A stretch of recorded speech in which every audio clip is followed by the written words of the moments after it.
heart of your system.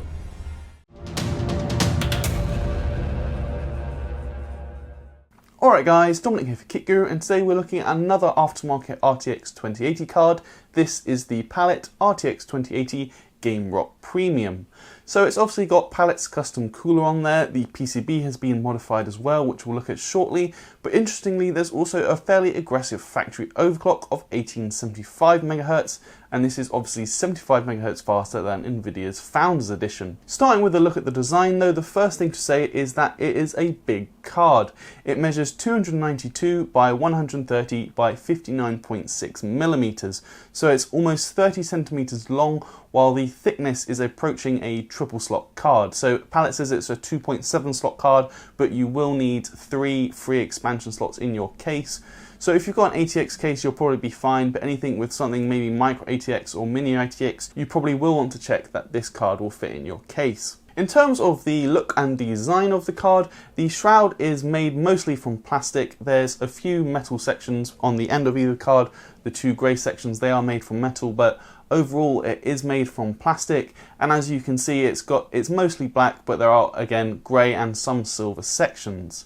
Speaking of the silver sections, that little Y shape in between the fans of the card, that is actually where the LEDs are housed, and there's no LEDs actually anywhere else, so it's only these LEDs on the actual front of the shroud. This is perhaps a strange move, as you're only going to be able to see those LEDs if you vertically mount the card, so anyone who's going to install it horizontally in a more traditional way in their case, those LEDs are potentially going to be wasted, so a bit of a strange move from Palit, but at least there are some LEDs on there. The fans themselves are a kind of translucent grey, and they measure 95 millimeters in diameter. It's interesting Palit's only gone with 2 fans when we're seeing a lot of triple fan cards for this new generation, but we're going to look at thermal performance later on in the review.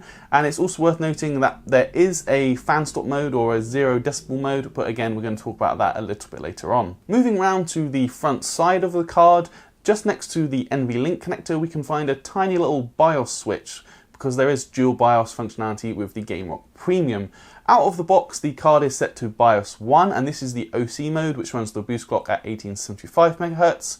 However, there is a secondary BIOS, so if you flick the switch back to BIOS 2, the card actually reverts to reference speeds, so it will run with a boost clock of 1710 MHz. Just below that switch on the side of the card, there is the GeForce RTX branding and a very small GameRock logo, which is printed in white. It's not illuminated by RGB LEDs. Turning over to the backplate, the design is certainly going to split opinion. We actually asked our readers on Facebook what they think of this, and the response was very, very mixed. It's obviously that large GameRock text, which is printed in kind of a Guitar Hero font. It's not usually for us to say about aesthetics, obviously it's quite subjective. Some people might like it, some people won't, but it's safe to say this design is quite polarizing. The backplate itself though does feel good thanks to its brushed metal construction. However, it is just that GameRock logo which is likely to prove divisive. Many people don't appreciate the importance of a good power supply. A bad power supply can take out your motherboard, might even take out your processor. Seasonic has won more awards from Kit Guru over the past 10 years than any other company. Kit Guru recommends Seasonic. Elsewhere, it's also worth noting that Palit has upped the power requirements. You now need 2 8-pin PCIe power connectors, when the Founders card is just 1 8-pin and 1 6-pin. But the display outputs are the same as reference, which means we have 3 display ports, 1 HDMI, and then that USB-C connector as well. Now, opening up the card is relatively easy. You just need to remove 8 screws from the back of the card, and then we can get access to the PCB and heatsink. So the first thing to note with the PCB is actually that Palit has upped the power phase design. So the Founders card has an 8+2 power phase delivery, whereas this GameRock Premium ups that to a 10+2 power phase design. In terms of the memory, the GDDR6 chips are manufactured by Micron. Obviously it's 8 gigs for the RTX 2080, and then it's also interesting to look at the GPU die itself, and we can see this is labelled TU104-400A, and as we already know, the A signifies the fact that this is a bin chip, which is suitable for a factory overclock, and obviously we've already talked about the fact that this card has a factory overclock of 1875 MHz, so that is just giving us confirmation that this is indeed a bin chip. Now moving on to the cooler, this uses 5 thick copper heat pipes. It looks like they measure about 8mm in diameter each, while the GPU itself contacts with a copper core on the heatsink. There are also 2 separate cold plates, one for the VRAM and one for the VRM, while you can also see there is plenty of thermal padding in a lovely pink colour, which we don't often see that much. Plenty of thermal padding for the VRAM chips, as well as the MOSFETs and inductors and the rest of the VRM. Moving now on to performance, it is worth saying we obviously tested the card with the OC BIOS enabled, which has the boost of 1875 MHz, and the first thing we're going to show you is the average clock speed under load. So interestingly, we can see that the Palit card will boost up to 1927 MHz, and that is actually 35 MHz than our Founders card would achieve. Accordingly, we can see our 3D Mark score as well as our gaming benchmarks, they all creeped up just ahead of the Founders card and also ahead of the Gigabyte RTX 2080 gaming OC that we reviewed last week. The difference is not small, obviously 35 MHz doesn't make a huge difference. In actual fact, at 4K, the biggest difference this made was just 0.8 FPS, which was playing Ghost Recon Wildlands. So while the difference is far from big, the Palit is still the fastest RTX 2080 we have seen so far, just about. Now moving on to thermals, the Palit card actually peaked at 66 degrees on the GPU core, and this is only 1 degree hotter than the Gigabyte RTX 2080 we already mentioned, and in any case it is still a fantastic result. It's also worth bearing in mind that the Palit card does run faster as well, so that is a factor in the temperatures. Following a similar trend, the noise levels of the GameRock Premium are just slightly louder than the Gigabyte card, but the difference is not much at all. It peaks at just under 41 decibels, so still you're going to be hard pressed to hear this once it's installed in a case. With it sitting next to me on a test bench, I could just about hear it when the fans ramped up, but it's still a very, very quiet card, so impressive work from Palit there.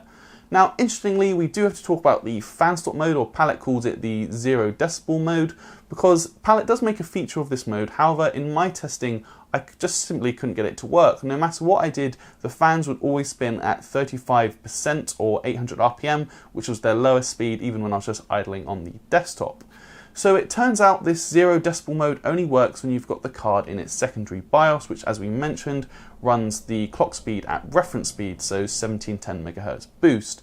So you can only get the fans to stop if you're running in that secondary BIOS, whereas if you use the OC BIOS, which obviously has the 1875 MHz factory overclock, the fans do not have that 0 decibel mode. To me, that says Palit is just trying to be extra cautious. They've obviously got a fairly aggressive factory overclock, and they obviously don't want the card to overheat and get any complaints from customers or people who go out and buy this card, for instance. However, I do think it is a mistrick from Palit. The 1875 MHz factory overclock is probably one of the faster ones out there, so that's definitely a selling point for the GameRock Premium. But the fact that you can't actually use this mode if you want the fans to stop under light load is a bit disappointing, and it's not like the card is running that hot anyway when it idles in the OC mode, because obviously the GPU core clock scales down anyway, so I think Palit could definitely have still got away with using the 0 decibel mode in the OC BIOS, but it is as it is. At the end of the day, it's not the biggest deal, but I still would have liked to have that 0 decibel mode with the OC BIOS enabled. Now, moving on to power consumption, as a reminder, we have dedicated sensors set up in the PCIe slot as well as the PCIe power connectors, and this lets us measure the power draw of the graphics card only. So the figures you're going to see just now are for the graphics card only. So for the GameRock Premium, as we'd expect given the fairly hefty factory overclock, it does draw more power than Nvidia's reference design as well as the Gigabyte RTX 2080, as it peaked at just over 250 watts under load. Still, that's only about 15 watts more than the Gigabyte card, so in the real world it's not going to make very much difference at all. Now, moving on to overclocking, this is of course a big thing for the aftermarket cards, and you might have guessed it, but we were limited by the fact that the GameRock Premium already has a fairly hefty factory overclock, so I could only add an extra 45 MHz to the GPU core before we started getting crashes in 3D Mark. The memory doesn't come overclocked out of the box though, so I could add an extra 800 MHz to that. So in terms of the real world clock speed, this overclock let the Palit card run at just under 2 GHz. It was 1992 MHz, We did see it hit around 2050 MHz, but it did scale back down over time, and the average frequency is 1992. This was slightly slower than our Founders Edition could overclock to, but it was faster than the Gigabyte,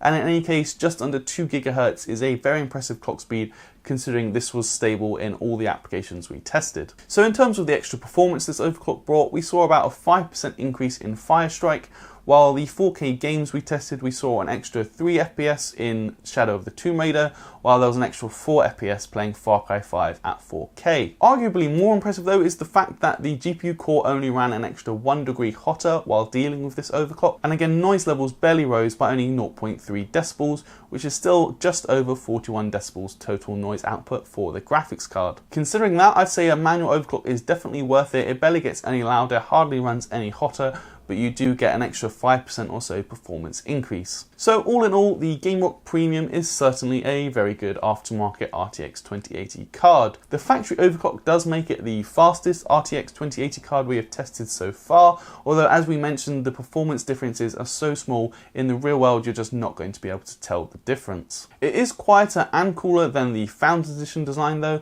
However, if those are your top priorities, the Gigabyte RTX 2080 Gaming OC we tested last week does just edge ahead in those two areas, so that could be again something to consider if noise and operating temperatures are your top two priorities.